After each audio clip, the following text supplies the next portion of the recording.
Today is January the 21st, 2024. And today I went fishing with Mitch, Chaz, Logan, and Tom. And we were fishing Moon Shoal area. So we went off a Woodland Drive, easy walking, very, very little snow cover, good thick ice to start, about 5-6 inches all over, and really good walking. Wasn't a problem. Walked out, didn't even mark any fish. Moved, didn't mark any fish. Moved again, didn't mark any fish. I bumped into Mike Labatt out there. I think they had 1 or 2 fish or a couple. They said they were out a little bit earlier and the morning bite was pretty good, so they had a couple fish. I didn't get out until, I want to say, 9 o'clock or something. Got a late start today. We were spudding all around looking. Mitch and Chaz were looking all over. Mitch and Chaz called me, let me know that they found a school of fish and they were active. They actually got a bite, so Logan and I packed up our stuff and headed over to fish with them. The moment I got there and dropped down, I wasn't down more than 5 minutes and I was hooked up. Then I hooked up again and again. Logan got hooked up. You're hooked up?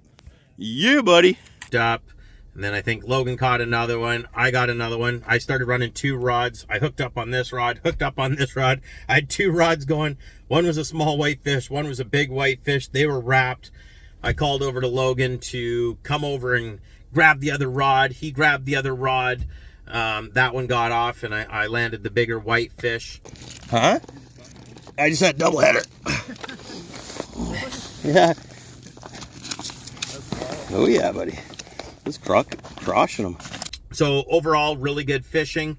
Logan, Mitch, and Chaz left halfway through the day. Tom came out fishing. From Peter Drexler. Tom came out and started fishing with us. He started hooking fish, and once everybody left, Tom and I stayed fishing, and I don't know how many, probably caught another 6 or 8 whitefish each. There you go. That was sick, dude. I got that too.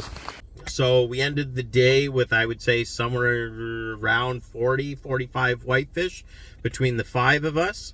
I was out the whole day. Tom stayed out right till dark with me as well. So between the 2 of us alone, we were probably, I was 16. He would have probably been somewhere around that vicinity for catch rate as well. That's landed.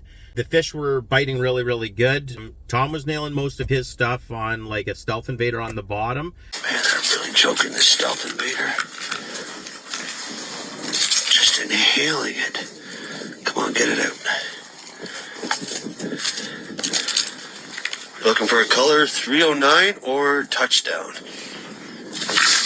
Are just choking it. Actually, you know what? I might have my rod. Yeah, I got my rod in here. So, there's basically what is running on my high hook. Like, it's like pretty much nothing. Like, it's just basically like a little, almost like a worm kind of goby thing. And I'm going to show you this. Like, I did this. If you haven't seen it before, go watch my whitefish videos, because it explains how to tie the hook properly. It tells you the size of the hooks. Like, if I don't know if you guys can see that, how tiny that hook is that I use. Like, I use like trout hooks. Like, they're so small. And then my bottom bait, again, just stealth invader. Always use these for whitefish. A great day. If you're not marking or hitting fish, definitely move. If they're not biting, try switching up your baits, and definitely have a high hook on there. If you don't have a high hook, you're losing at least 50% of your bites.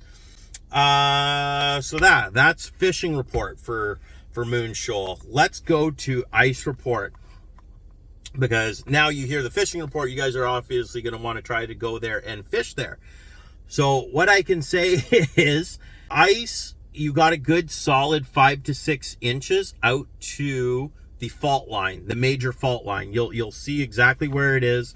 Kind of runs from Goffet Island all the way across towards Moon Shoal there. You'll definitely see it, unless it snows. If it snows, do not venture out there unless you know exactly where that fault line is, because it's nasty. But if we don't have snow, you'll definitely be able to see it. And the ice goes from like 6 inches down to, I would say, an inch, if that, right on that fault line. It's really, really dangerous. Even the ice past it, for the first 10 feet past that crack, you're probably only an inch and a half. Logan went out today. I stood on the safe ice just in case something happened. I had ice picks ready to throw to him just in case something went out. He put on all his gear just because it is really sketchy ice and was spudding it. He spudded it. We could see the ice moving and waving. It really wasn't safe. So he came back. We basically said, okay, this is way too unsafe to even go. On his way back, crossing back over the crack to come back, he ended up dropping through, and he went for a bit of a swim today. I'll show you that video. I'll play it right now. No, not near here. Out on that stuff. Stay away from the fault. Just right there. Just give her a good whack. Don't walk anymore. Don't walk anymore. Just hit it hard. Yeah, get off of there. She's bending as soon as you did that. Come this way. Yeah, it's not good, dude. Oh. You need ice picks? Here. No, stay down. We're good. So yeah, after the swim, Logan got up. The FXR, he was wearing his floater suit, which really helped. He basically bobbed there for a bit, even holding his spud bar. He didn't lose his spud down the hole or down the crack, which is good. And yeah, he bobbed and he was up and out of the water before I could even send him ice picks. So the FXR flotation, that fast, really did its work today. So it shows you when you've got good gear, it's definitely going to help you in those scenarios, and it definitely helped Logan today.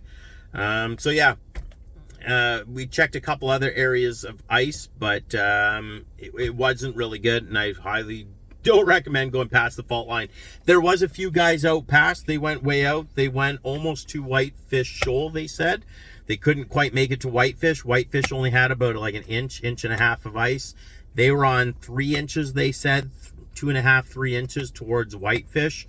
And I wouldn't go out there. I give those guys credit for going out there, because you got to have some big balls to be going out there. But they went in a buddy system. They had ropes. They had floater suits. So if one went swimming, at least they could pull the other out. So they went out there, and yeah, and you know what? They said the bite wasn't even that great out there. So we did really good in shallower, in 20 to 25 feet of water. So you know what? You don't have to go out far. Stay around Moon Shoal, and you'll do just fine.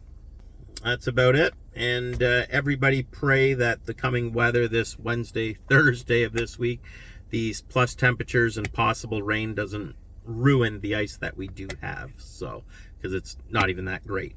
All right, guys. Thanks for watching, and on to the next one. And next time I'm out, I'll do another one of these fishing and ice reports. Peace.